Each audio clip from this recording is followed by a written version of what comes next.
How to recruit NPC survivors. You don't have to survive alone. This is how you recruit NPC survivors to grow a settlement in darkest days. Look for blue icons on your map. These represent survivors in distress. Help them by clearing nearby zombies or giving them food.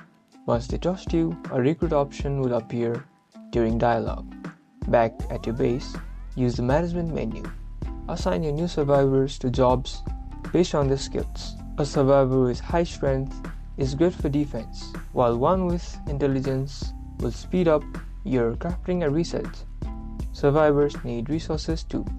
Keep the community chest stocked with food and water. If their morale drops too low, they might stop working or even leave your base. A happy crew means a thriving settlement.